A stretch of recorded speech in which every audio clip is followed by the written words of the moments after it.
Hello everyone and welcome back to more When the Night Comes. Yes, I am back. I know this seems super late as the next chapter, the latest chapter installment was, I think it was like the 2nd of July or something. I don't know. It was way earlier in this month and I didn't get around to it because if y'all been following me and the threads that I've been leaving you guys on my channel, then definitely you know what's been happening. But anyways, I'm back organized and I'm ready to go once again to do this thing. So yes, we are back for When the Night Comes. This is chapter 8 as you guys saw on the title screen, and the last of course episode we left off on was chapter 7. So TLDR chapter 7, or in case you guys just want to go back yourself and rewatch it, or just stick around here to do a TLDR. It's pretty super simple this time around. Actually, nothing much really happened. We were attacked, but we were unconscious, and in our unconscious state, we sort of like went into the land of like the undead, sort of, I guess, limbo in a way. But anyways, we met we saw flashbacks of James and Harry when they were still alive, and they were talking, and James basically warning Harry about the whole incident of like this rising attacks of creatures of the night kind of thing, and how Harry is working on some project in order to combat it. And of course James did not like that. He's like, I think you're way over in your head on this, Harry. I think you should slow down. And of course Harry's just like, no, I got this, babe. And so that's the last of the times that they saw each other before James obviously got killed. And of course we came out of that memory and we see James in front of us, and we're in this graveyard. Almost looks like the one of Lunaris, except everything's all like dark and shadowy and foggy, I guess. And so we asked him, like, James, are we dead? And we're like, no. James is like, no, not really, not yet. But anyways, regardless, he takes us to the origins of how hunters become, how hunters are initiated, basically. So he takes us back to the academy and he shows us on the night of when we get initiated, when hunters get initiated.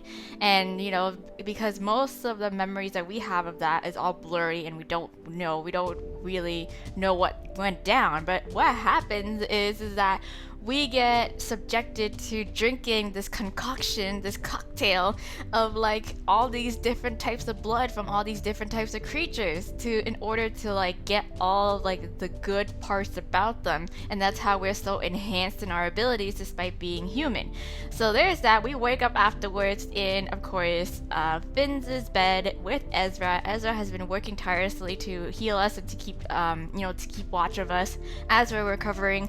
And of course we wake up and we're like, holy shit. And we tell them about what we saw in our dreams. So we tell them about Harry and James, the memories of them, and we tell them about hunters, the origins of hunters. And we are super freaked out about it, because we're like, wow, we're the monsters as well too, because I got a bit of everybody's blood, and I've been hunting them this entire time. It's kind of fucked up.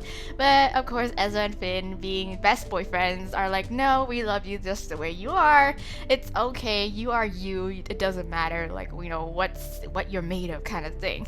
And so yeah, we got that assurance. And then of course we later discovered that Finn was not healing because he hasn't been feeding, because he's been taking care of Ezra, who's been taking care of us. So that's what ended up happening. We were like, okay. And then the offer was to feed on Ezra, or to allow Finn to feed on Ezra. But then we're like, we volunteered as tribute. We're like, feed on me, Finn, come get y'all juice from here. And he's like, are you sure? And we're like, yes, please do it. So we did. Finn fed from us, he healed alright, then things got steamy, and it got sexy. That's it. We basically slept with them. You had the option of not sleeping with them, but I want to go 100% all the way, because we've been through some shit. So that's it. This is the morning afterwards. So that's it. So let's continue on. I'm so excited to get right back into this. So without further ado, let's begin. So I wake, sandwiched between two perfect opposites, hot and cold, lightness and dark. My body thrums with awareness, their proximity almost overwhelming, and everything feels different. I know Finn doesn't sleep, and I'm fully aware that he'll know I'm awake, so when I feel a cool hand reaching to brush my hair from my face, I smile. Oh, Finn, good morning. Ah, yes, his voice is a delicious raspy whisper, sending a shiver rolling down my spine. I open my eyes to look at him, and it's annoying how good he looks. Flawless, in fact. I know, I wish I woke up like this. Like I want to be feeling like Beyonce, be feeling like Finn here. Except every single time I wake up every morning, I look like a fermented vegetable. That's not fair. I reach out to brush my thumb over the skin underneath his eyes, the discoloration gone, not an imperfection in sight. Your eyes are still gold, yes. He leans into my touch, long dark lashes fluttering closed. I suppose you're just as special as I always assumed then. Okay, I'm not human, you mean, right? He carefully catches my wrist, those bright eyes flying open to meet my gaze. Then he shakes his head, a devastating smile hooking the corners of his mouth. Human, just different, right? We're just a little special. You're Hana, yes, we're one of a kind. I smile at the simplicity of the statement. I suppose I am. Our voices are still quiet, but I feel Ezra shifting behind me, his warmth keenly felt as he presses closer. Finn's eyes light up at the sight of his curly head and bright green eyes peeking over my shoulder. Good morning. Oh my god, he should stop. Stop. He rises at last. Good morning, Angel. Oh my god, y'all are so fucking cute. Stop. Stop being so perfect. Ezra blinks slowly, clearly not a morning person. Same. Morning, yes. Finn laughs at the way one of his cheeks squishes against my shoulder, reaching out to attempt to tame some of his wild curls. It's a futile effort, but he still looks gorgeous. I mean, why are you awake so early when we can't even see the sun down here, huh? That, maybe it's just your body clock, you know? Though the sun doesn't paint Finn's bed, there seems to be a constant supply of stubby candles dotted about the room, casting all of us in a dreamy golden glow. Right. It serves both men particularly well, highlighting Finn and all of his deathly sharp angles, and making Ezra seem even warmer somehow. They're all just glowing, basically. Then a horrible realization snaps me from my daze, and I break free from the tangle of sheets and limbs. Ah! Wait, what time is it? They both sit a little straighter, but there's certainly no urgency in their movements. Guys. What? Oh my god, we get a CG. Jesus. It's barely dawn. Why? You're not planning on running off on us soon, are you? Shut up, Ezra. Stop. Why are you trying to tempt me like this? Ezra's words calm me, and I look at what I've mistakenly torn myself away from, right? God. Finn's arms are slung possessively around Ezra, his hands resting upon the curve of his waist. I can see his fingers twitching, almost as if the effort of not touching him more is painful for him. Come back to us, Hana. We have time. Plenty of it. I exhale sharply, my eyes drawn to the way Ezra's freckled cheeks darken, a smirk hooking the corner of his mouth. Oh, if you insist. Pass the time, fool around, or say goodbye. Well, if you insist. I can't help but feel like their prey, the hunted, the way they look at me, bright eyes roaming my form like a caress ready to strike. And I'm all too willing to let them devour me. I fall into place between them, and it doesn't take them long to pull me back into that little slice of heaven we found together last night, curled up beneath these very sheets. An expanse of tantalizingly bared, warm, russet skin calls to me, and I reach out to run my fingers over the constellation of freckles that sweep across Ezra's shoulders. Finn joins me, and both of us lavish Ezra with the attention he so thoroughly deserves, enjoying the way he practically purrs under our ministrations. Oh my god, this is... Guys, stop. Whatever did I do to deserve such attention, such attentive lovers? Well, you kind of did, like, resurrect me from the dead, in a way. He smiles. Oh, well, you both kind of did resurrect us from the dead. Technically. You saved Finn, and then, you saved me by healing me. Aw. He smiles when Finn brushes his lips over the juncture of my throat, the place where he drank from me last night. Finn curls his fingers in the sheet over my heart as if seeking out its beat. It sings for him, a helpless flutter every time he touches me, every time he's near. What he said about feeding on someone is true. There's a new familiarity between us now, almost as if I can anticipate his next move, his thoughts. Ezra feels it too, I can tell. It's almost as if there's this perfect connection between the three of us, and Finn is our anchor. Wasting time with both of you has quickly become my favorite activity. Of course, it is.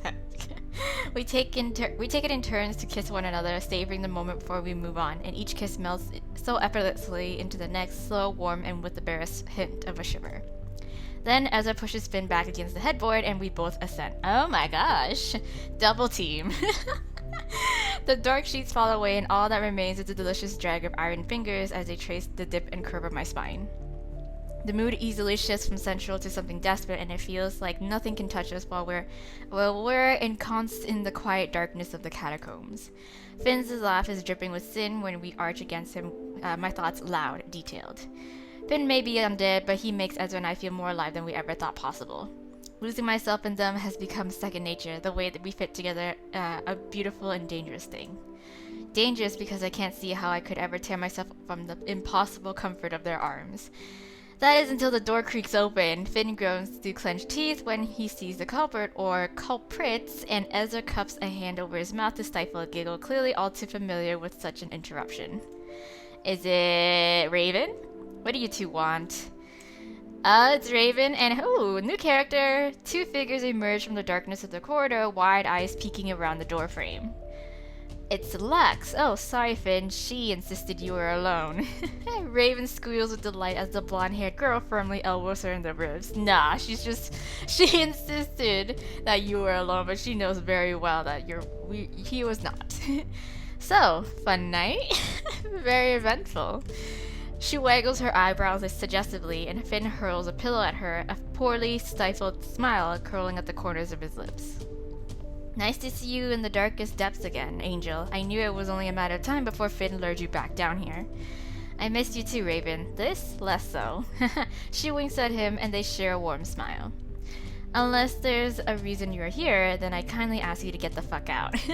Raven pouts, stepping closer and dragging the other girl by the arm. Don't be rude, Finnegan. I wanted to introduce Hannah to Lux. Aw. Finn rolls his eyes hard and turns to look at me. I shrug because, well, it's not like it would do any harm, and I do find myself growing terribly fond of Raven. It's very nice to meet you, Lux. She smiles at me empathetically, clearly used to these two strange creatures, and she shakes my hand with a firm grip. It's lovely to meet you too. I've heard a lot about you. I apologize for this. Hi, Ezra. Yeah. Ezra waves at her, the gesture beyond adorable.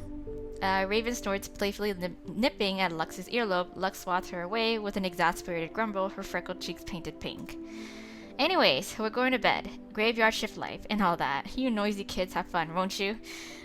Toodles! Okay, Lux smiles at us once more, waving politely as she's yanked out of the doorway. Okay, there they go. There the kids go.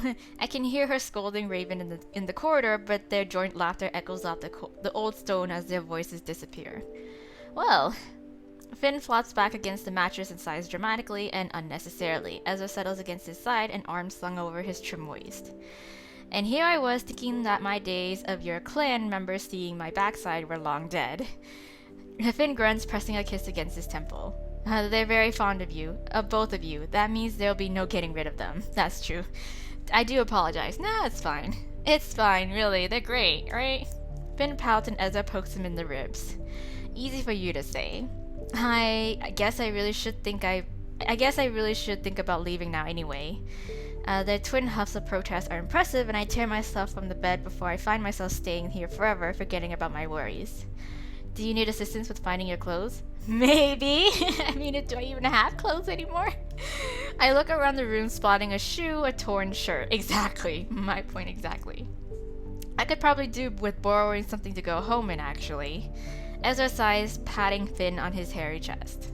Yes, this one likes to ruin clothing, doesn't he? Yes, apparently he does. Before Ezra can move to help me, Finn curls his fingers around his wrist. Hey, before you leave me and run back into the daylight, I love you, and whatever burdens you have are ours too, Hannah, understand? Aww. Ezra and I both exhale sharply, smiling, and I'm drawn back towards them like the tide to the moon, my moons. Moons of my life! I love you both too so much. The statement is enough to tilt my world on its axis, but bright green and gold eyes are there to pull me back to rights. I love you both, very much. Okay, gotta go.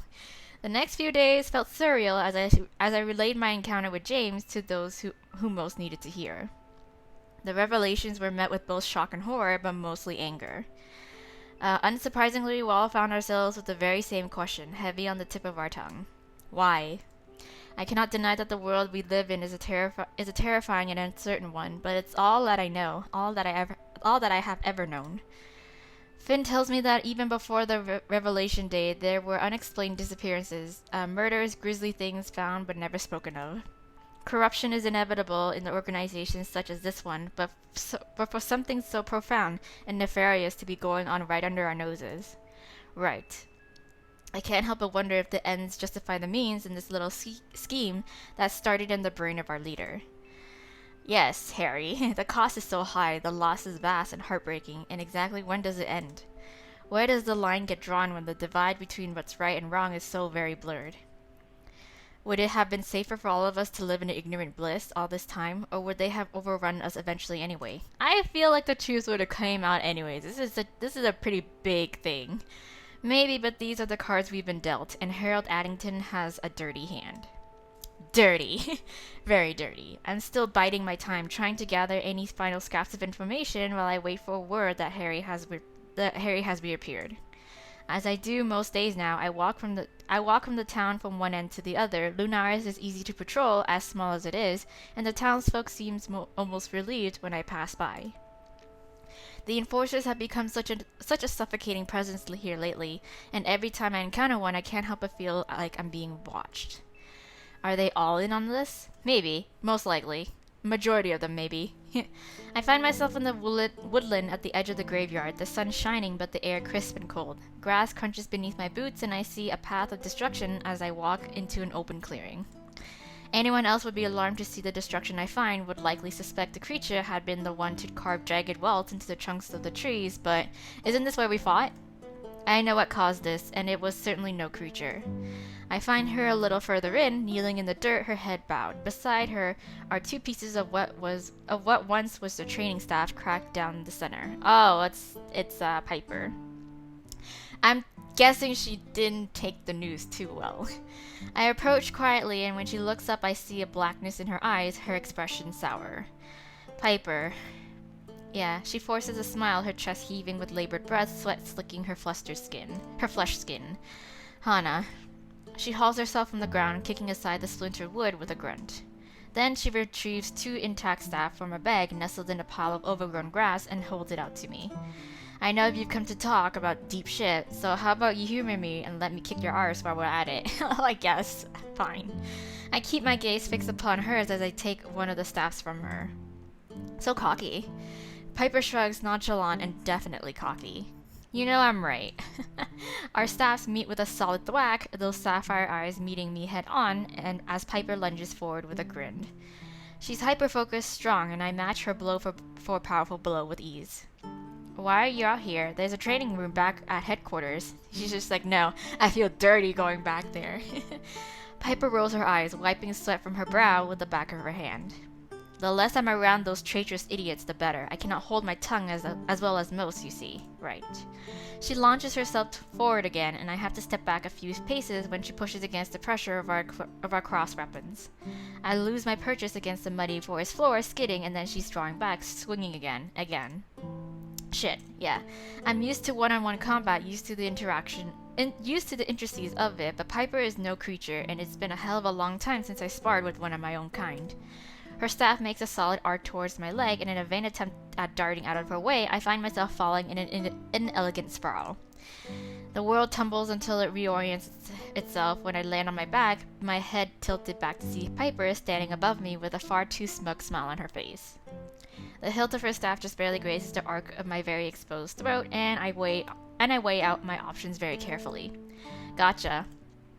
Distract her, attack, or yield. I'll attack her. I'm gonna give her a run for her money. Why not? I ain't going down so easily. Distract her. I seize a moment, taking advantage of her smug satisfaction. I swing upward with my staff, the angle terrible, but not entirely useless as it serves its purpose, hitting hers out of her hands. I jump up, brushing dirt and leaves and whatever other crap lives in the Lunarian forest from my trousers, watching as Piper holds up her hands in defeat, her chest heaving. She eyes her staff, but it's too far away for her to reach. Do you yield? Yeah, Piper steps closer, taking my weapon in her hands and shoving. She scoffs, but her tone is playful when she responds. You got lucky. I laugh at her and she drops her hands, playtime over. She pauses, eyeing me warily. So, what did you actually come here for then? You've been avoiding me. Yeah, Piper purses her lips, averting her gaze. She has been actively staying clear of me since the day after I woke up, but I've given her space and respected that the things I divulge would be difficult for her to swallow. But as time drags on, we draw closer to a point where we'll have to face all of this corruption.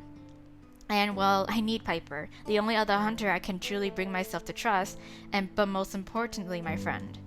It's almost time, at least I hope. She pokes the dirt with the toe of her boot, as wonderfully defiant as she always is. I know, want to get it over with, right? He'll crawl out of whatever hole he scurried into, and everything will burn. Her eyes are fierce and bright when she finally dares to meet my gaze. Not everything. What he's done. She scoffs again, anger rolling off of her in messy waves that break over me, almost leaving me breathless. If I have to kill her, if she became what Azazel did. Oh, that was Azazel did. Shit.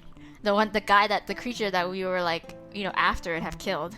I will tear the enforcers to the ground to avenge her, and if I have to. He better have a really good fucking explanation for all of this, I'm pretty sure his, reasoning was we need something as powerful to defend ourselves with, so we have no choice but to do this. Nah, nothing could excuse what he's done. I think, yeah, I don't think so. That was pretty fucked up. To use to first of all, he framed enforcers to what's it called, to have them arrested just so that they can be taken out of the public's eye in order to be experimented on for these things. And then he's going as far as to doing it for the creatures as well, too. So, the vampire, Fiero. So, he framed Fiero, and then, he was thrown in jail, and then he was used to extract blood from. And I was like, oh my gosh, that's fucked up. How could he? He's killed people, his own people. His husband, indirectly, but still, imagine that. I can't imagine it. I think about Finn and Ezra, knowing with everything I have that I could never hurt them. Right. I love them too much. It's unfathomable, and he'll pay for it. Fucking right he will. Right. Then her shoulders slump and she slowly looks around at the mess she's made at the clearing. I should go. I need to clear my head in a way that doesn't involve beating the shit out of trees. Or me. Or you. I'll see you around, yeah? Yeah. Without so much as a second glance, Piper turns and disappears into the forest. I understand why she's hurting so much, and I just wish I could help. In speaking to Harry, maybe I can get in touch with James? I don't know. I approach the Ibex with the same level of caution and awareness as I always do, even though I'm now quite well acquainted with its inhabitants. Much to my surprise, I spot a familiar face. Lux, what are you doing here? Okay. This is the first time I've seen her here, and she smiles from ear to ear when she spots me, showing the same enthusiasm for someone she's met once as you would for someone you've known a lifetime. Aw. Hannah! Hey Lux, is it rare for you to be here in the daytime? She shrugs, rocking back and forth on her heels. Kinda. Aurora feels a little paranoid as of late. I do my best to be here as often as I can to put them both at ease. She pats the two pistols that sits in her holster at her back with a smile. Anyway, what brings you here on this fine day? Oh, just the usual, trying to search for scraps, maybe find an oddly polite demon or two. Lux snorts, her nose wrinkling in a way that fondly reminds me of Raven and Finn. Oh yeah, they've been here a lot lately. It's nice to see Army so happy. Army. She shrugs as if, of course, she would call that frighteningly stoic man something so soft. He's a sweetheart, one of the nicest guys I know. I'm aware he doesn't have an excellent impression, but it's just how he is. How they are. Okay. I offer her a contemplative hum in response, and she simply laughs, swatting my arm. Go on. I can't stay and chat to you all day, as much as I'd love to. Into the abyss you go. Okay, with an overly dramatic flourish, Lux ushers me onward, pushing open the big doors with a shove. You guys, where are you? It's cold inside, even though it's daytime. The place is just as dilapidated as it was when I first visited, but towards the altar at the end, it seems someone has been cleaning up. The floor is swept, a crimson cloth covers the altar, and seated upon it, with her booted legs swinging, attention firmly fixed upon what looks like an embroidery hoop, is Elaine. Elaine! I wait a moment before approaching to give her some time to notice me, but her eyes and hands remain focused on her task. Eventually, I give up and just go up to her. She likely knows I was coming from down the street anyhow, if she's anything like most demons I've encountered. Sure enough, there's no surprise in Elaine's brown eyes when she looks up at me, smiling warmly and setting her project aside. Miss Lee, yes. I stop and blink, and Elaine frowns immediately, pressing a finger to her lips. I apologize. Did I misspeak? Oh, no. I'm just so used to being addressed as Hunter, as I suppose. In fact, Elaine is probably one of the first people who doesn't use my profession like it's a prefix to my whole identity, though perhaps I can't exactly blame them for that. Still, it's surprisingly welcome after recent events to just be. Of course, I won't call you Hunter. You do not hunt me. Yeah. Elaine says it laughingly, but something like a mild chill trickles down my spine, coupled with the realization that I best keep my eyes peeled. Haha, she is an Omen. There's a mellowness to her aura that doesn't put me at ease like he does, and as Elaine peers at me with open amusement and interest, I can't put it into words, but somehow I think I know. I heard you encountered the creature. Yes, I did. Did Omen tell you? Elaine shakes her head, then shrugs. I'm sorry though, Hannah. I take it you saw your kin in that chimera. Yes, this time it's definitely a chill that runs down my spine. How did you know? I've heard it crying and I found its presence strange. I didn't investigate though. Elaine covers her mouth with a hand, her brow furrowed as she stares at the red cloth beneath her seat. I didn't think it was your target. It was sad, not dangerous. Yeah, I've been told that. You heard it cry? When? A little while ago now. Was a very sad thing, if it were once human. I quickly put a hand to my lips. No one knows that detail yet aside from those I've told, and Lux is just outside the door. Elaine blinks at me slowly, calmly. She tilts her head to the left, then to the right, sizing me up. Then she exhales. Is that disappointment or sadness that I sense? Are you looking for Omen? Not particularly, but there's a distinct and uncomfortable feeling that the more I talk to Elaine, the more likely she'll get upset. That feeling is accompanied by the gut-deep knowledge that the princess is not like the prince. She wears a human glamour as firmly and easily as Omen does, but their eyes have the same kind cast. Okay. But she looks at me like a demon looks at a mortal, and I don't know if I want to see the version of me that's reflected in her eyes. Not right now. Okay, so she's definitely got a royalty complex, slightly. Not with Harry and what he's done weighing on my soul like a stone-hard burden. Yes, do you know where he is? Stay here. Elaine hops off, grabs her embroidery hoop, and ducks into one of the side rooms. As the last flash of her tail vanishes, the front of the temple also changes. Clean, swept stone floor becomes dusty and cobwebby again, save the imprint of her boots on the ground. Well, the altar returns to its dusty state, and the red cloth thrown over it just straight up evaporates. What the fuck? An illusion. I didn't even notice. I didn't even sense that there was anything wrong with such a large swath of the room. Before I can dwell too much on how Elaine managed it, however, a familiar figure emerges. Oh man, oh my gosh. Omen gives me a one-over as he approaches, and the expression on his face is sincerely, almost insultingly sympathetic. You didn't come to pray. No, I didn't. He looks at me again, tail swaying gently. I want to tell him my purpose myself so he won't have to guess, but the words don't come out. Because I don't know. At this point, I'm just wandering aimlessly, trying to kill time to avoid the inevitable. Elaine is gone, but I don't know what I can tell Omen that I haven't already, and I don't know if I can put the questions I really have for him, for anyone, into proper words. Hannah, my sister told me you were looking for me. Yes. Something like that, yes. I studied Omen for a moment. Compared to Elaine, he's closer, maybe even truly comfortable around me. But I shouldn't forget he's not one of us. I must apologize. Omen blinks, then inclines his head. The words come out of nowhere, even if I'm not so sure that it was wise I've let them out, but he doesn't seem surprised. Whatever you want to apologize for, it's not necessary. I caused disturbances when I came here, that much I can't deny.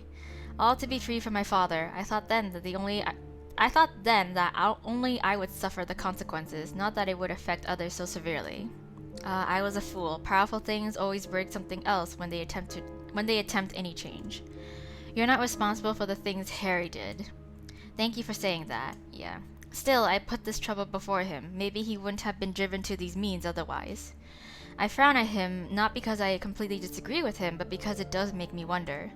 I've rarely had the chance to converse with a being so old. Demons, in particular, have always existed closely to human history.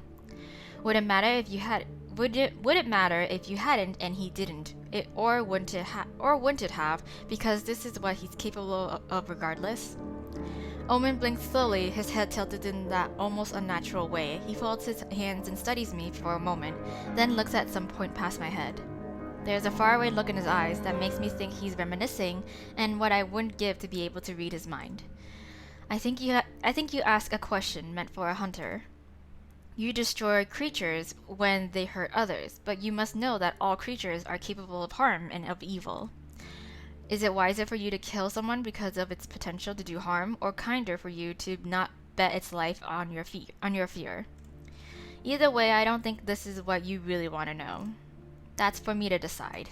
He's no longer smiling, but there's something in his eyes that's less speculative now and more like respect. My sister and I, we have friends in this town, love in this town. We have things to lose. You have my promise to help when you need it, if you need it.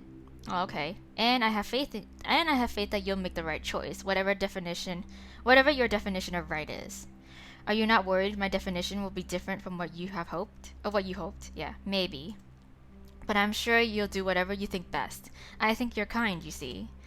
If you weren't, maybe you would have hurt less about all of this. Yeah, thank you. Yeah. Yeah, like I'm troubled by it.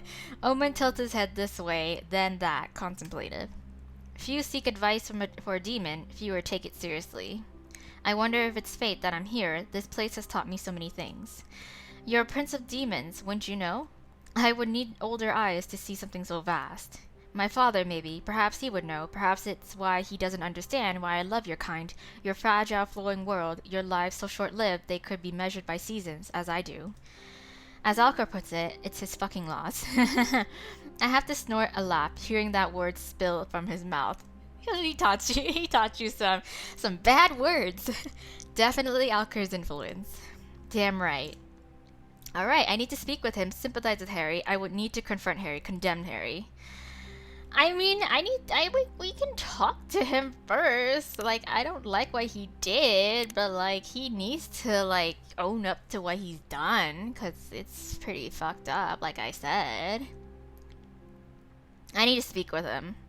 Just try to sympathize. Like, let's hear him out first, kind of thing. I hope it's not too much to the extreme where it's like, if I sympathize with him once, and it's like, oh, you're siding with him. Like, I don't want that. I just need to hear his side. The words lodge in my throat, the intentions too. Omen studies me, but with a soft, trusting expression. Perhaps my first impression is right. I must think on this and act on this alone. I need to speak with Harry. I need to understand him better. There's a passing look he gives me, and I can see that it's both fear and sympathy. Fear for my well-being, undoubtedly. There's no telling what Harry will say or do, and sympathy for what I assume is my attempt to reason with the man. Yeah, I understand. Just be careful. Yeah. He smiled again, but this time with sadness tinged in his eyes. Be careful. Yeah, I know. I nod and swallowed a lump in my throat. I will, I promise. I should go. Yeah. Alright, I understand. Shaking my head, I step away, and then turn and head for the door. Suddenly the church feels too oppressive. I have to get out, clear my head, think. Though I know with a faint feeling of dread which way my choices will lead. I can feel Omen's eyes on my back until the door closes. I mean, I don't want to outright just kill him up front, you know?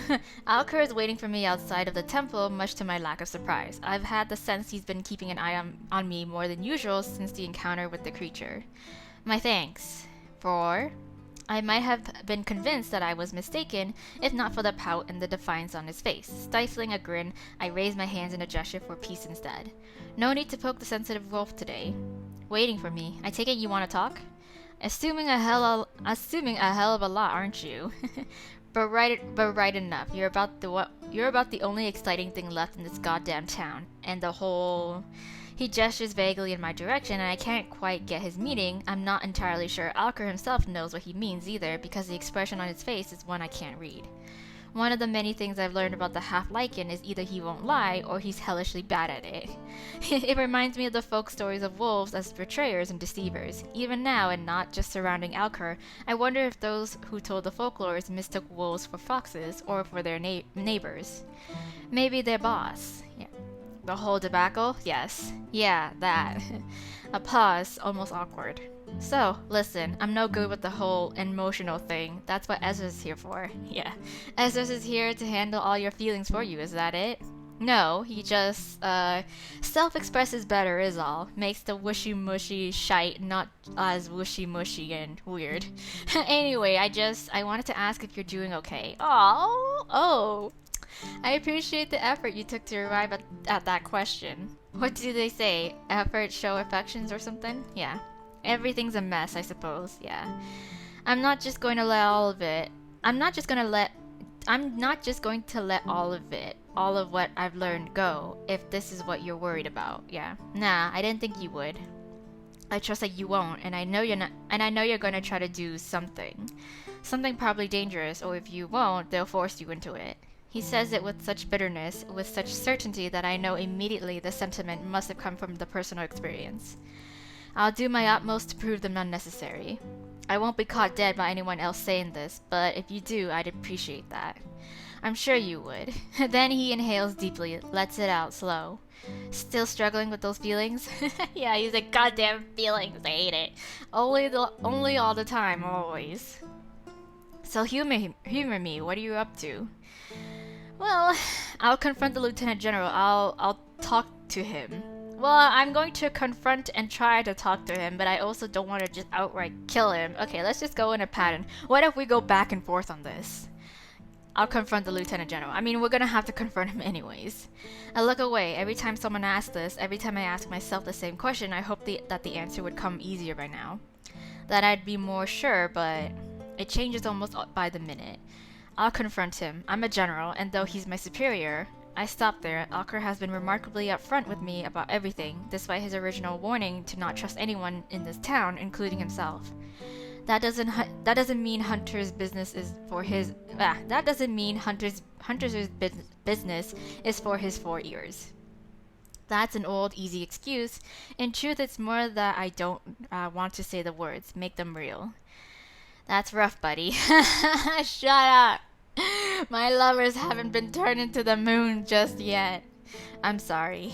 Should you be? Should you be? He dragged you into this, branded you knowing full well you were just an easy blame for something he explicitly done. Yeah, he sure fucking did, and you won't catch me red-handed doing the same thing, blaming people not a part of his pyramid of shit. Yeah. Anyway, that's good. Figured so, but gives me some peace of mind, at least till it actually fucking happens. What would you have done if I said I'd understand where he came from and side with him? The possibility is ridiculous, but my curiosity burns, stings, and if we're already ass deep in this kind of tense talk, what is one more match to the flames? Then you would have been what I expected. I have no faith in hunters, save maybe 2 or 3, and that won't change with your stellar example. But from me to you, thanks. Oh, well, I'd better go and put some drinks on somebody else's tab before this town starts missing me. Tell me you aren't going to drain Finn's wealth within your lifetime. Oh, I wouldn't worry. Broke into the catacombs once just to see how rich our man is, and he's loaded. Yeah. It's not as though the treasures would sit there and marinate if you don't spend it. He could pay taxes, right? Pay taxes to your boss? Oh, he has a point there. Right. I have an appointment to catch with my enforcer anyway. Wow, I'll pray for you. Yeah, thank you. Okay, with a laugh and a shake of his head, Acker shoves his hands deep into his pockets and ambles away, towards the tavern's direction. I wait until he's out of sight before heading my own way there. Oh, we're back in Ezra's shop. The sun shyly disappears beyond the horizon as I step into the magic shop, passing what I assume to be Ezra's final customer for the night with a smile. He looks exhausted when I catch his eyes across the counter, but he still smiles warmly when I approach. Hi, baby. You look tired. You look tired. So do you, yeah. Ezra huffs a quiet laugh, and Coco peeps loudly at him, appearing from between his feet with her usual attitude. He rolls his eyes before looking down at the feline, raising a dark brow at her almost accusingly. No, absolutely not. She chirps at him in return, and I swear she almost looks angry. I'm sorry? Sorry, it's nothing. What? Then he gently nudges Coco with his foot, and with a defiant flick of her tail, she darts through the purple curtain and into the back room. Cats, eh? I don't know. Oh, okay, I guess. He picks up a pile of books stacked up at the cash register and inclines his head for me to follow him. I oblige, watching as he pops each one back in its rightful place. So, how was your day? Are you feeling okay?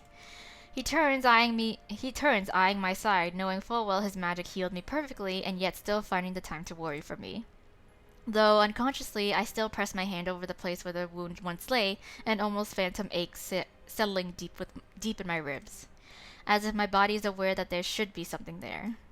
Physically, I'm fine. The last book gets pushed between its shelf mates, and Ezra turns to face me fully, concern etched upon his face. Just physically? I'm emotionally drained. You need to figure this out before everyone gets hurt. I clear my throat, offering him a clipped smile. I just feel like I'm in limbo with the whole Harry situation. I'm supposed to be on my way to see August right now, and yet you can't bring yourself to go. Yeah, I shake my head, letting my hand fall numbly to my side. Still, I fight to keep the true extent of my worry off my face, pretending that the bitter undercurrents of the knowledge I was burdened with don't leave me feeling nauseous. For now, the only thing I can try to do is be honest, but try to be strong. Yeah. For them, for all of them, yeah. No, I can't. I love you, I think, my stomach twisting unhappily at the thought of anything ever happening to Ezra, to Finn. Suddenly, annoyingly, I actually find myself understanding Finn with why he distanced himself. The target is on my back, or it will be at least. As long as Ezra stands so firmly by my side, he'll be my collateral damage. Won't he? He steps forward quietly, cautiously, knowing me well enough by now to see the way I'm falling apart. Wordlessly, he takes my hand, brushing his thumb over my still bruised knuckles. Let me make you some tea? Oh, okay. He dips his head, and his pretty emerald eyes sparkle. I'd like that. He laces our fingers together and leads me into the back room. Oh my god. Yeah, I mean, again, I don't want to outright just kill Harry, because I don't think I can, but at the same time, it's like, damn, he can't just get away with this. I spare the stairs a glance as he busies himself with filling the kettle, wondering if I'd get away with scurrying up there and hiding beneath his soft sheets. You know, I can quite literally see your thoughts and where they linger, Hana. The kettle whistles quietly on the stove as it begins to boil, and Ezra smirks at me, turning to head right for me like a cat stalking its prey. And as much as I love to do exactly as you desire, you happen to be a very important person, and I'd surely have Gus casting a storm above my shop if I keep you here. He places his palms flat against my chest, his warmth seeping through my clothes down to my skin. He dips his lashes invitingly, and they fan atop freckled cheeks, pink creeping over rusted skin. Yeah, you're trying to distract me. Pull him closer. You're trying to distract me. I know what you're doing. Come here, you. But a kiss wouldn't go amiss, would it? Nah, not when it rhymes like that. Are you trying to distract me? He steps closer, our noses brushing as he hums quietly in full contemplation. Is it working? I can smell a hint of vanilla, of mint, sense that almost long to spark some long-lost memory in me. I draw in a deep breath, filling my lungs with him before I lean in to close that gap that dares to part us. The low whine he muffles against my lips makes something bloom fierce and bright within my chest. A deep need spikes sudden and fast and hot within me, and my brain short circuits as it tries to think of all the places I could push him back upon this tiny kitchen. Oh my god! Jesus. Not the fine china. Table, sofa, countertop, wall? Oh my god, the possibilities are endless. As if he can detect my skittering, filthy thoughts, as a fist the front of my shirt, tugging me closer. Our bodies seem tight enough so that I can feel every gentle shift of his lean muscles against me. Then the kettle whistles, loud and obnoxious, tearing us from both of the little fit of desperation we kissed ourselves into. Whoops. He steps back as if he's been shocked, hands held up in surrender. Oh, whoops. It would appear that you almost successfully coaxed me to do as you desire then, Hana. Whoops, naughty. I exhale sharply, adjusting my clothing, watching as he turns and grabs the noisy kettle and yanks it off the stove. Sorry. He hums, purrs even. You never need to apologize for making me feel like that. Okay. The tea is poured into his pretty little cups and handed to me with an almost shy smile, and we take a seat upon the table. I mean, I'll keep that in mind for future reference. I run my hands through my messy hair, trying to tame it, and he watches me with a fond gaze over the rim of his cup. Gus will be with you, won't they? If so, I imagine you and them will be more than capable of handling anything Harry tries to throw at you. Are you sure? I've been meaning to ask. Okay, he sets his drink aside, crossing his arms upon the table and staring me down with those wide, wise eyes. How are you going to approach him exactly? I mean, you've had time to process all of this. A little, anyway. Huh. I just want to know how he did it. I just want to know why. I mean, I guess. Again, I'm just going to go back and forth on sympathizing but also condemning him. I don't know if that's a smart choice. I subtly turn my face from him, afraid what Ezra might be able to read in my gaze, whilst also thanking the stars that Finn isn't here. Not that he's read my mind unprompted, but the fear of some messy thought being too loud for him to drown out strikes me cold.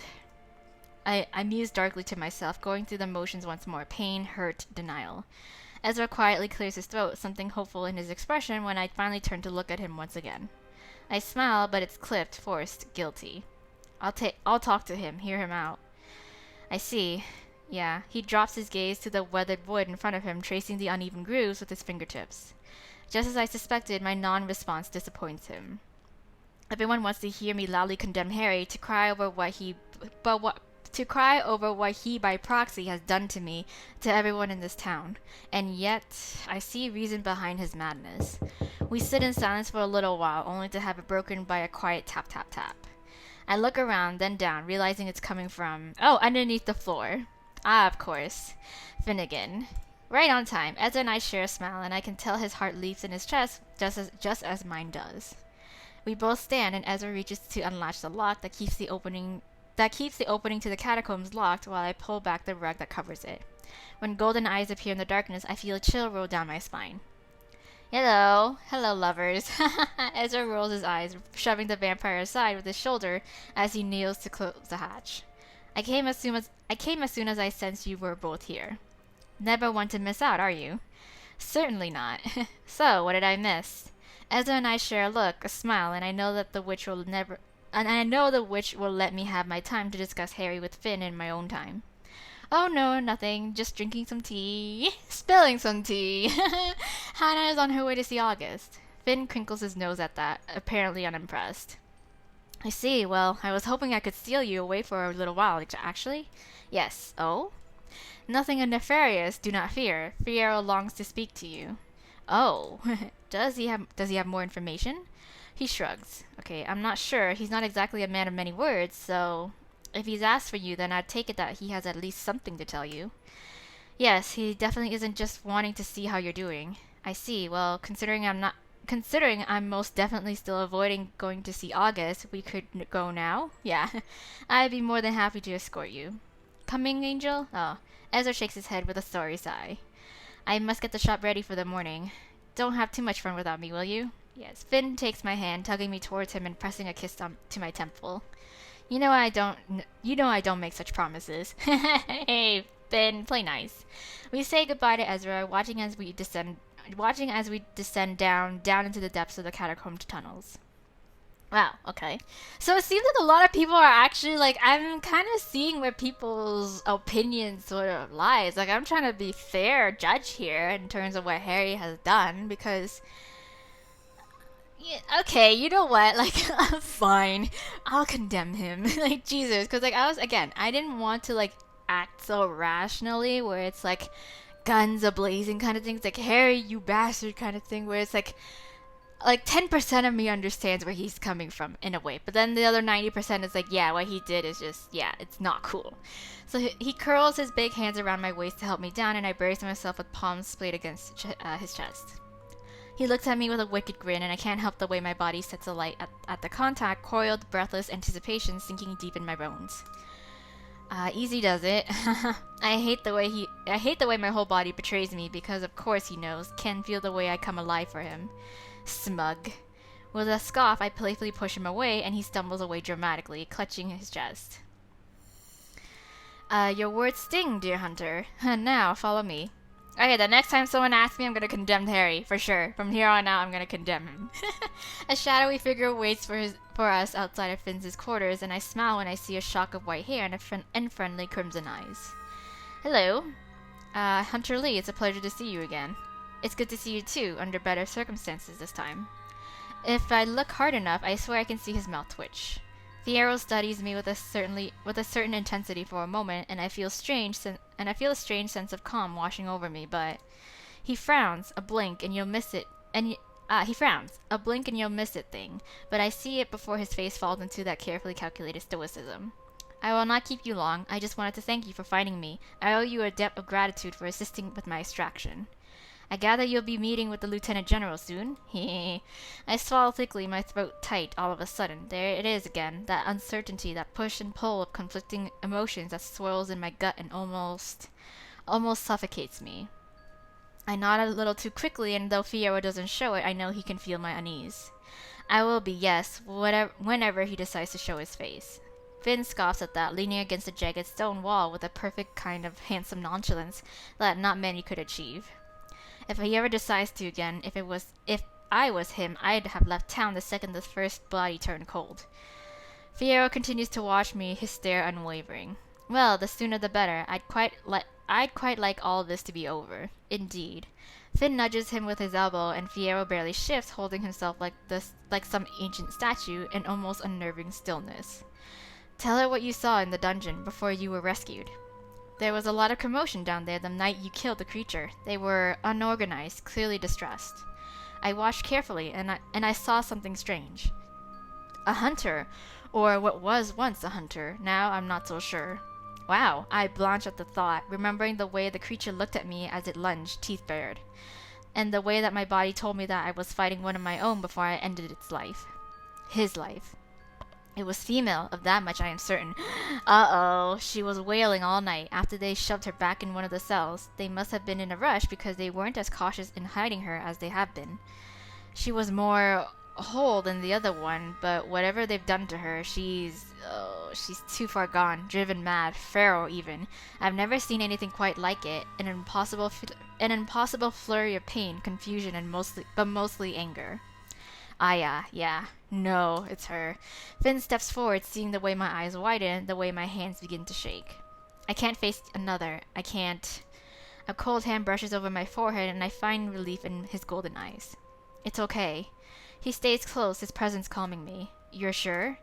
The quiet vampire nods, his lips purse into something that looks like an attempt at a grimace. I am certain, and I'm sorry. It's fine, as it's expected, actually, just hurts to hear, to have it confirmed. I nod, smiling sadly. We will not let you face it alone. You will never be alone. Fiero shares a look with Finn before nodding his agreement. I will leave you now. Thank you, Fiero. Wow, he offers us a stiff bow as Finn pushes open the door to his quarters, making a beeline for the carafe of scotch upon his desk. Yeah, I need a drink too. Can I get a drink too? I smile at him fondly from outside the room, registering how relaxed he's become around me, and how at home I feel here with his clan. Then a cold but gentle hand rests upon my arm, and I meet Fiero's stoic scarlet gaze. He speaks quietly, but his words hit me hard enough to knock the breath from my lungs. I know his heart may no longer beat, but it is no less capable of breaking. I open my mouth to respond, but words failed me. With a final look, Fiero disappears into the darkness. Whatever he sensed in me, the thought that I could hurt Finn cuts me to the core, and I gather my thoughts before I turn and head to join him. Okay. I've made up my mind. I close the door to Finn's quarters behind me, taking stock of the crumpled sheets upon his bed, remembering their warmth and finding it strangely endearing that Finn hasn't bothered to tidy them since I reluctantly dragged myself from them this morning. He appears clutching 2 glasses filled with his favorite poison and huffs a quiet laugh, shaking his head at me. Why make the bed when it's surely going to get messy again, him? Shut up. I scoffed, biting my bottom lip to stifle a sly grin that threatens to curl. I'm still getting used to that new awareness of him, low and thrumming and constant in the back of my mind. When he smiles, I fall apart. Any glimpse of his fangs coaxing a memory of the dull ache, the sight of him with my blood upon his tongue. Hana, what? I clear my throat, noticing how dark his eyes have gone, black rimmed with gold. Yes? He takes a sip of his drink, his tongue brushing over his lips to chase the taste. I'm not hungry, but I can be if you wish. Oh my god! This is a man with his words! Jesus! I place my hand over my throat, over where he marked me, and he laughs, a low and satisfying rumble. Come, sit with me. Okay, would you like one? It looks like you could use it. Yes! Please! Take it! Take the drink! I need it! Take it! I pry the crystal tumbles from his grip, nodding my thanks as I bring it to my lips. I mean, just a sip. It's delicious, refreshing, and it has just the right amount of burn as it slides down my throat that I almost forget my troubles for a blissful moment. Thank you. He tips his glass towards me before he takes a sip of his own, humming his approval. I miss being drunk, you know, just the peace it used to bring me. Which wasn't necessarily a good thing, but oh, did I have my fun. His laugh is wistful, and I wonder how long a vampire lives before they begin to forget their human days. I daren't ask him, for I don't want to sour the mood, but one day, maybe. Surely there are ways for you to become inebriated, even if it's not quite the same? Finn shrugs. Sure there are. There are many ways, actually, but the buzz wears off before you can really even enjoy it. Besides, there are other ways to find pleasure. and I'm somehow sure you've explored them all. I laugh at the way he waggles his brows, his pointed ears twitching alongside them. As he watches me, his smile fades, his dark brows drawn together. He sets his glass aside and moves to stand in front of me, reaching for my hands with his own. When his fingers close around mine, it's like an anxiety I wasn't even aware of has been sated. The world almost doesn't feel right unless I'm touching him anymore. Then, the press of his body as he tugs me close is the best kind of medicine to combat every jumbled thought that crosses my worried mind. He presses his iron palm to my face, and it almost feels like he's staring deep into my soul. Something plagues you. Yeah, I can feel the wonderful shift and bunch of muscles beneath the soft fabric, and when I ignore his question and instead bury my face into the crook of his neck, he smells like a dying summer. Funny, considering he hasn't seen the sun in centuries, but it's a warm scent, even though he himself is so very cold. I'll be fine. Finn huffs, the hairs of my temple rustling at the gentle gust of breath. He brushes his lips over the shell of my ear and murmurs low and deep. The beat of your heart betrays you, Hunter. Oh yeah, oops. He drops his hands to my hips, gently pushing me away. I know he could listen, if he wanted to, could just let himself hear what I'm thinking, the thoughts that drown me. But he doesn't, instead letting me decide if I'd like to share my woes. I think about Fiero's words to me as he slipped into the darkness. I'd give it anything not to hurt Finn, but I have to do what I feel is right. This doesn't just affect me, it affects everyone. There's so much riding on me, on the decision I make. I never expected to carry such a burden in coming here. And you shouldn't have to. It isn't fair what you had to endure, but you are the kindest, strongest, and most capable hunter I've ever had the pleasure of knowing. And I have known many in my time. He smiles, tilting his head. I wouldn't want anyone else deciding my fate but you, my love. Lunaris is lucky to have you on its side, but I am the luckiest man to be able to call you mine. Oh, yes. Kiss him. Kiss him. I mean, we kissed Ezra, so we're gonna kiss him. It's only fair to kiss Finn. Mine. Hearing that word, that confirmation, well, the music. Are we what? Hearing the words, that confirmation, though I already know he's mine, as I am his. It derails my thoughts in an instant. There's an ache in my chest that unfurls for him like a flower at the first touch of rain, and I lean in to brush my lips against his. He kisses me with a ferocity I feel right down to the tips of my toes, as if every press of his mouth against mine will further solidify his love for me. Finn groans and swipes his tongue deep into my mouth before I tease him, nearly breaking the kiss but letting Finn chase me back into it with a low growl. He tastes like whiskey, rich and warm, and I could get drunk off of that alone. The need I feel is a living thing, nested deep in my bones, and when Finn surges closer, I wonder if it really is possible to go mad from wanting someone this much. Dramatic, maybe, but I'll be damned if I care, because if temptation was a living thing, its name would be Finnegan Casimir. Yes! Hana, yes. Finn murmurs against the slick tangle of our kiss, sweeping his hands down my sides. Stay with me. If I could. I can't. I have to make a choice. I have to meet with August. Finn pulls away with a sorry whimper and a sad look in his impossibly pretty eyes. Very well, but you'll come back? Yes, I'll come back. And bring that witch with you. I will, don't worry. I laughed, smiling. I'll kidnap him for you. Don't worry. For us both, yeah. Finn carefully snags my chin and lifts my back towards his own. Finn carefully snags my chin and lifts my face back towards his own, bringing our mouth together in approval, the kiss shattering in its gentle intensity. He drops his gaze to his lap, his brows twitching into a frown. Now tell me, what do you intend to say to dear Harold when you finally face him? His eyes search my face oh my god, I was doing so well. His eyes search my face as if looking for answers I don't know how to give or don't want to give. I'm gonna condemn him. Confront him! Because I can. Everybody seems to want him dead. Okay, go, do it. I ponder my response because... Truly, my thoughts are still jumbled, anxiety mounting. But one thing I know for sure is that what Harry has done is wrong. I'll confront him and expect straight answers. I want to know why he did it. I just ask that you're careful. No sound-minded man would make the decision that he has, or of that much I'm sure. You don't know how he will react to being confronted. Right. He's right, and somehow that thought hadn't crossed my mind. But Harry cares for August deeply, and they will be by my side. I'm not sure Harry would want to bring harm to August or even myself.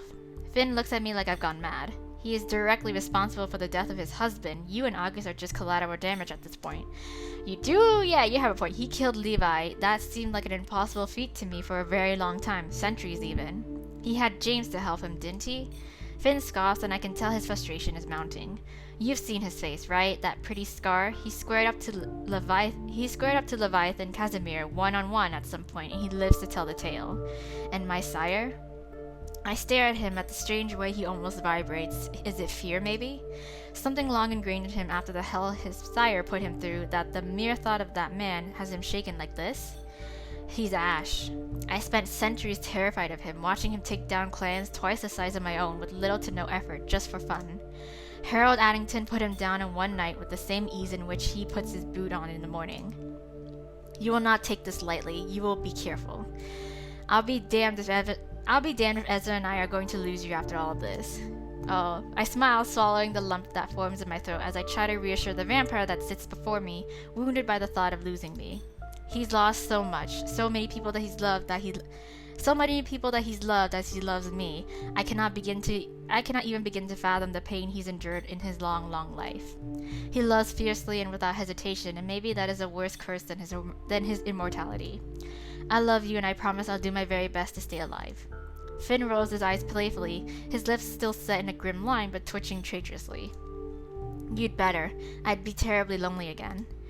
In an attempt to lighten the mood, you know, Raven was right about you. You're very mopey.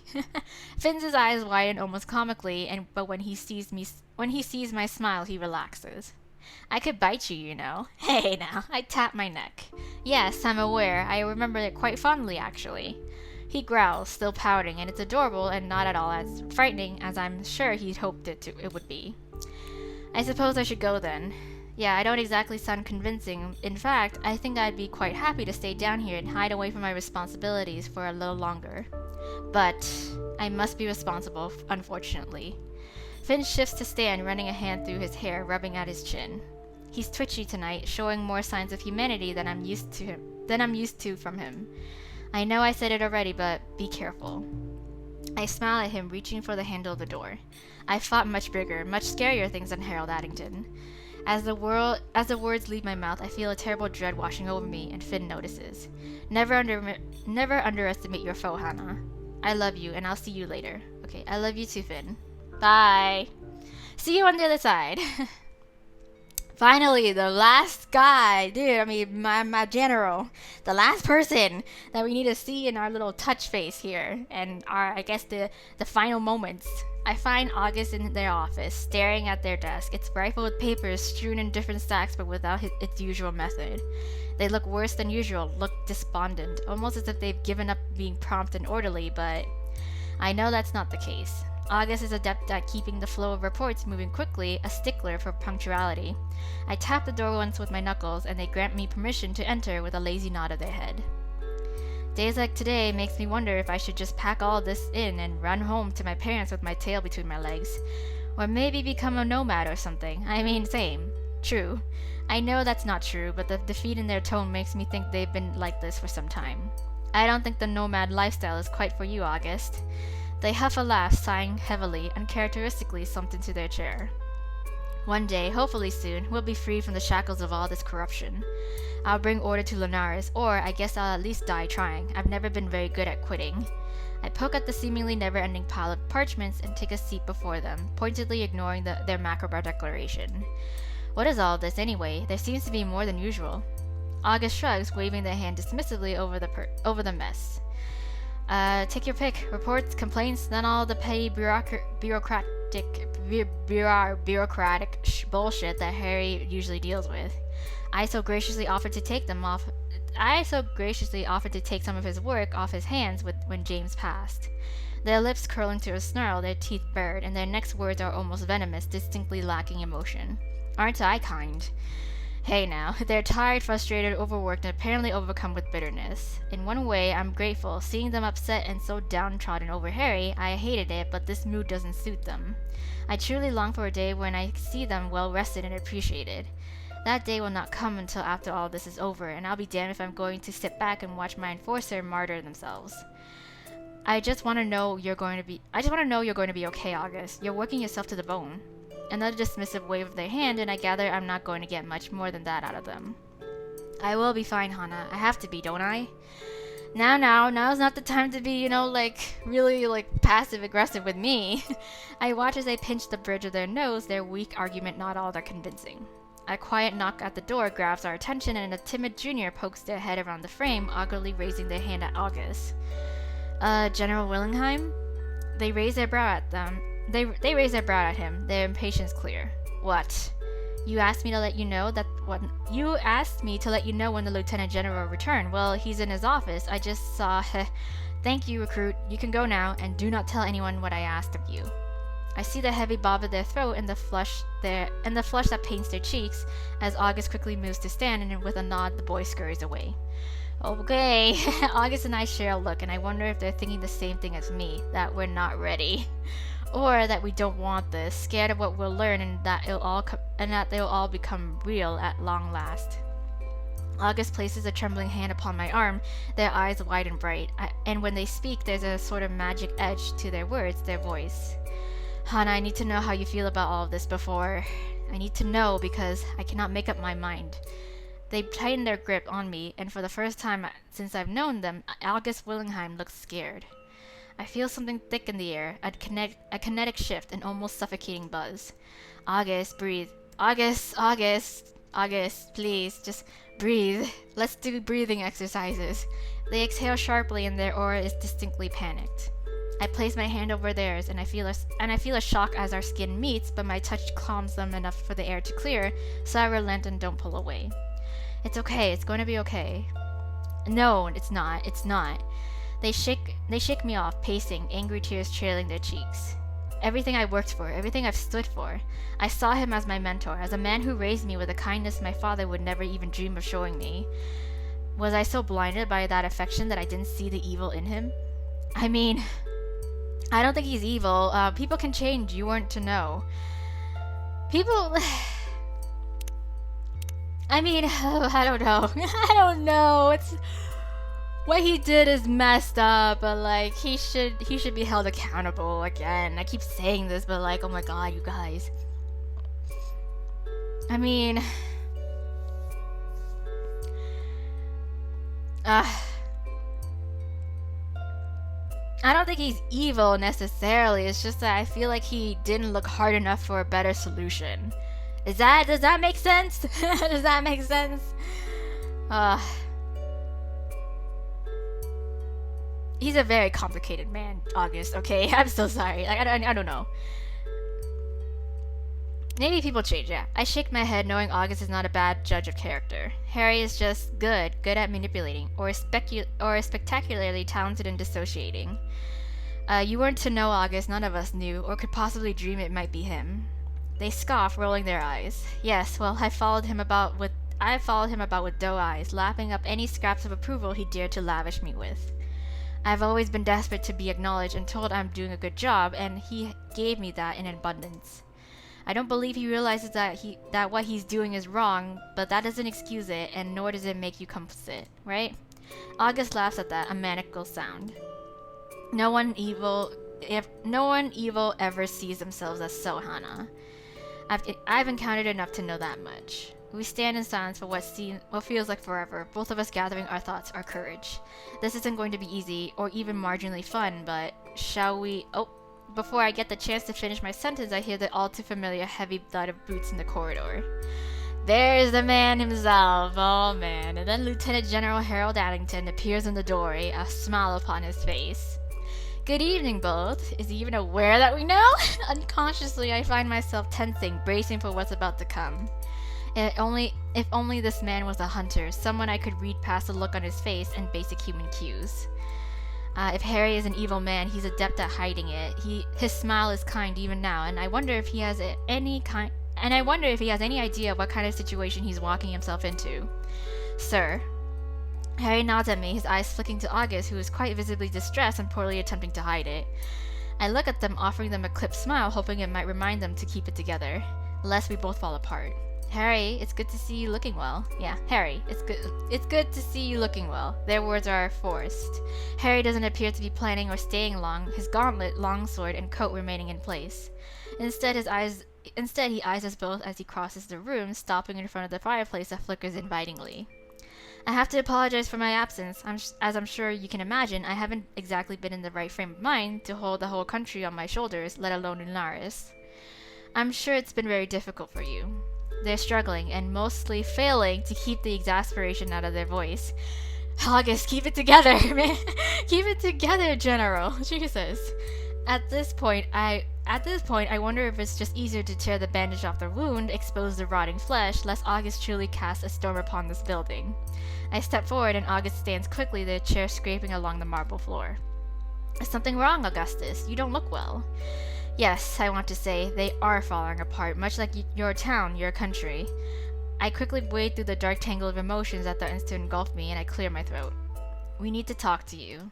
It's serious. Harry nods, still poised, still apparently completely clueless. I look to August, and they are in no state to initiate this conversation. Their hands are shaking, and I gathered that we're just seconds away from a messy display of untamed magic. Hannah? Harry quickly looks between us, finally focusing upon me when he sees that August is a lost cause. Speak now. You're beginning to alarm me. We're aware of what you're doing, what you've done. The dead hunters, the missing hunters. He blanches, his skin going pale, but he's no fool, and Harry shifts from someone who's just been caught with blood upon their hands to someone painfully in denial in a split second. I don't know what you're talking about. Oh no. Don't do that. I ordered you to Lunaris to solve this mess, and you stand here and accuse me? August scoffs loudly. And you will stand here and lie to us so easily. What evidence do you have of this supposed indiscretion you accuse me of? He says it quickly, defensively, but the words are heavy upon his own tongue. Then I use the most powerful weapon I possess. James. Harry freezes, truly turning pale now, all color draining from his ruddy cheeks, his eyes wide with shock and fear and pain at the utterance of his husband's name. I mean, I already told you I was in contact with him. I swear that if I listen closely enough, I can hear the furious pounding of his heartbeat as it tries to tear free from his chest. He swallows quickly, then he laughs. Though it's a manic sound, the laugh of a desperate man. You spoke with him again? I don't think he believes us. For the briefest moments, I feel sorry for him, the way he looks at me almost longingly, desperate for even a scrap of information on his dearly departed. It seems selfish that I would be the one James would choose to communicate with, but he was a good man through and through, and he could see Harry's madness, knew the right thing to do. Okay, he loves you still. He wants you to stop. He loves you still, I'm sure. That was what he said, right? I can't remember the last thing what he said. He told me. Yeah, I think he loves you still. He wanted me to tell you that he loves you. Yeah, even after everything you've done. Yeah, I look at August, and they're still seething, their jaw tightly clenched, hands balled into fists at their side. They suck in a breath and drop their gaze from Harry as if they feel too much shame in looking at him. There's a flash of hope in Harry's eyes, almost as if he's resigned himself to the fact that his beloved had disowned him in death. That James was too kind to forgive him for what he'd done. He stops himself, and there's a shift in the way he stands, the way he holds himself.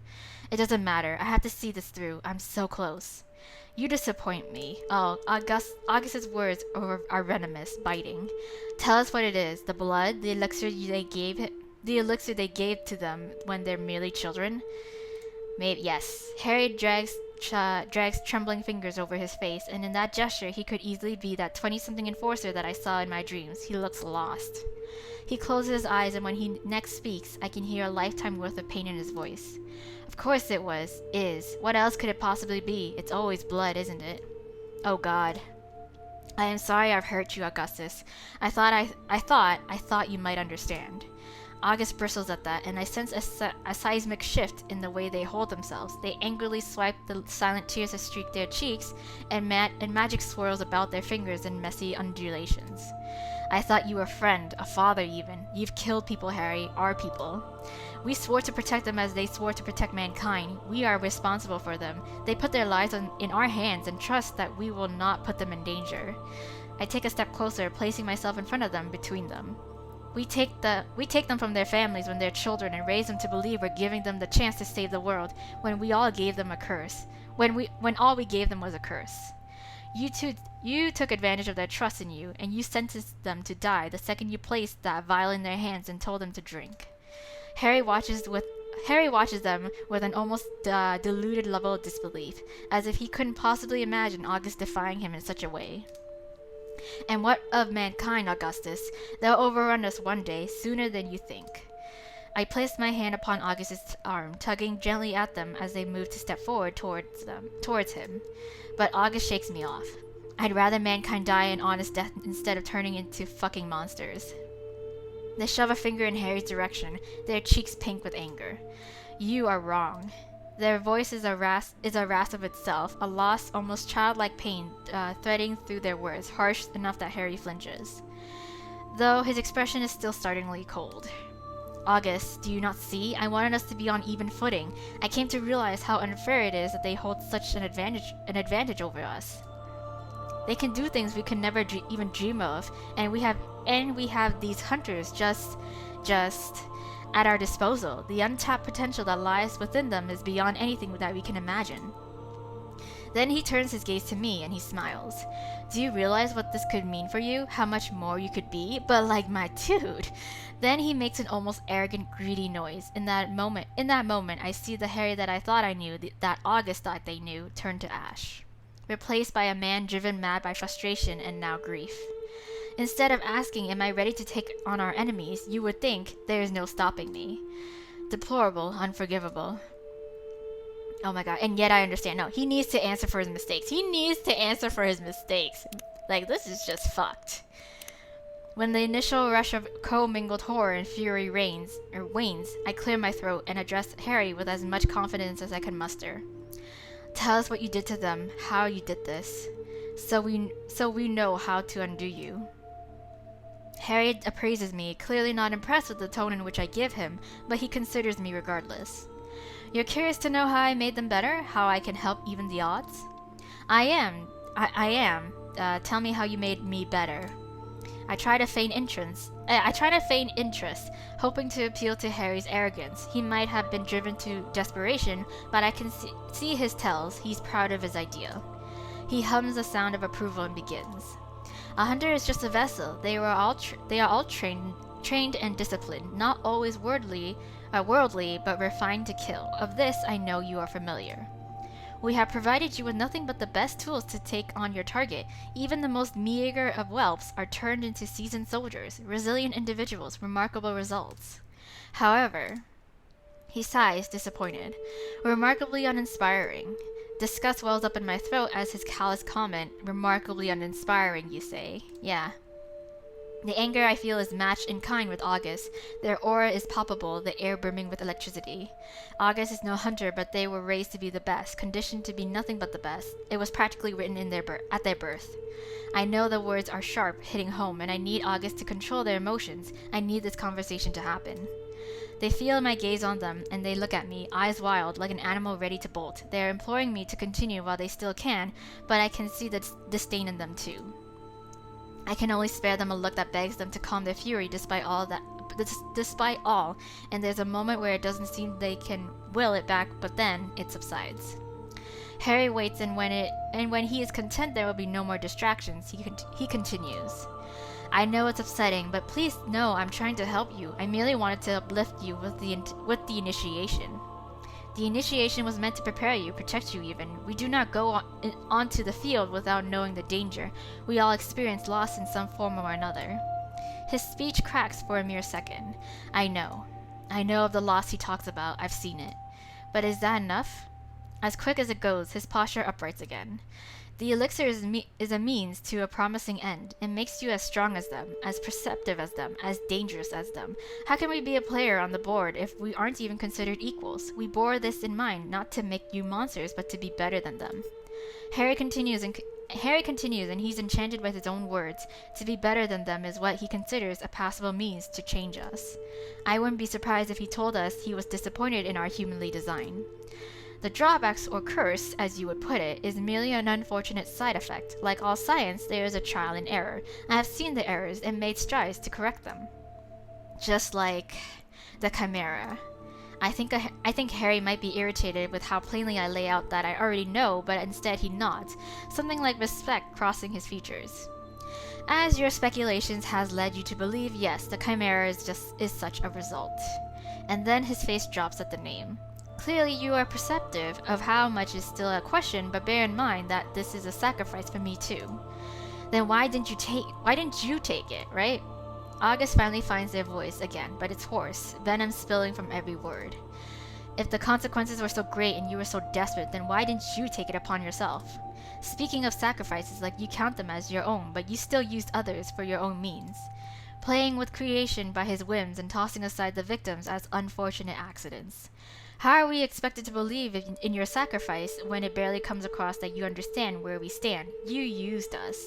Harry looks to the both of us, this time without remorse, and the steam playing out is unfamiliar. I don't remember Harry looking so scornful. The sacrifices are my own. The blood is upon my hands, and it is a burden I am willing to carry if it means that we can defeat them. You can reduce yourselves to tools if you wish, but what I do is for the greater good. For the greater good. I'm expected to lead them, to guide them, make sure our path is set straight. I may not partake in all of your battles, but that does not mean I don't lose myself in this war. He turns back to me now and raises his chin, staring past his nose at me. Tell me, Hunter Lee, provided you had the choice to find a way to protect that which you love as I have, would you do it? No. Would I? The question rattles around in my brain, as do all the other words I have stood witness to. But more quickly than I had thought, my gut responds. Would I do everything to protect Finn and Ezra? Absolutely. I would. There's a pause and Harry exhales. His eyes flutter shut and he smiles with some relief. When he opens them, they are less harsh, more inquisitive to us, as though the three of us had a trivial spat. Then, Hunter Lee, I hope you understand why this must continue and why I expect your cooperation. No! No! No! Hell no! No, no, no, no, no, no, no, no, no. No, no, no, no, no, no, no, no, no, no, no, no, no. Condemn him, but lie to Harry. Remain quiet. Condemn him, but lie? Condemn him, but... Oh, but we need to... That's true, he's a dangerous man in the end anyways. Like, if I act too harshly, he could just outright just kill us, you know? He's like, oh, if you don't want to cooperate, I guess you're of no use to me kind of way, where it's like he's gonna throw us to the wolves. Well, figuratively speaking, I guess. I'm gonna condemn him but lie to Harry. Just to play it safe. Like, I don't want to, like, make him snap, you know? Okay. The look August shoots me is sharp, incredulous, the expression cracking open to reveal a vulnerability I've never seen before. It's beautiful but frightening in its own way. As if I can hear him, as if I can hear them say don't, as if I can hear them say no, don't. I hold their gaze, hoping that they can see what I'm doing, that they trust me. Please. They exhale sharply, their eyes frantically flicking between Harry and I, and then they nod. It's quick enough for Harry to miss because his focus is upon me and me alone. I'm the one he wants, the one he needs. Though I know my words are not honest, it still pains me to say them. Yes, I understand. You have my cooperation. Psych!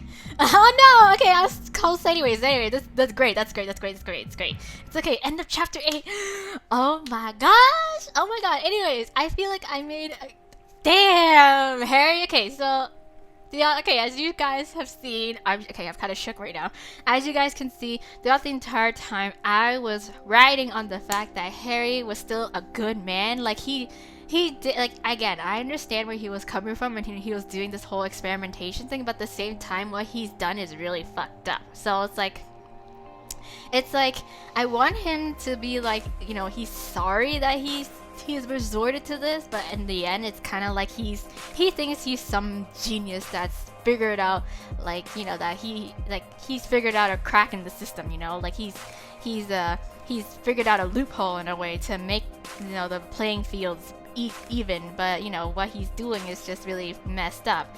So again, we're definitely condemning him, and he's shown that he's kind of gone mad with the whole idea. But at the same time, it's like we didn't jump our gun right away because, again, he in the end, because of his we have to consider his madness as well too. Like, he's a very dangerous man. Like, we can't like trigger him basically right off the bat, or else he'll just fuck us over. Basically, he'll just like he'll probably like see that we won't be of use to him, and that he'll just, you know, maybe, you know, sedate us or something, like, you know, beat us up and then like throw us in the prison, and then, you know, do the same thing he's been doing to the other hunters. So yeah, we gotta play it safe, we gotta play it smart. We can't just jump right into deep waters like this. So yeah, oh my god, what?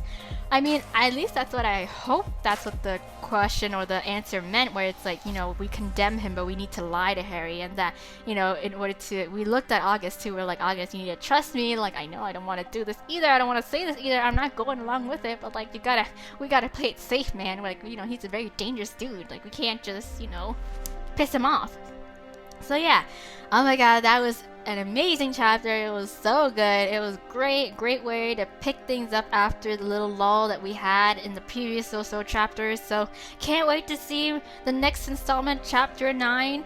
So tune in next time, you guys. Thank you so much for watching, and, you know, anticipate for the next chapter. But for now, bye.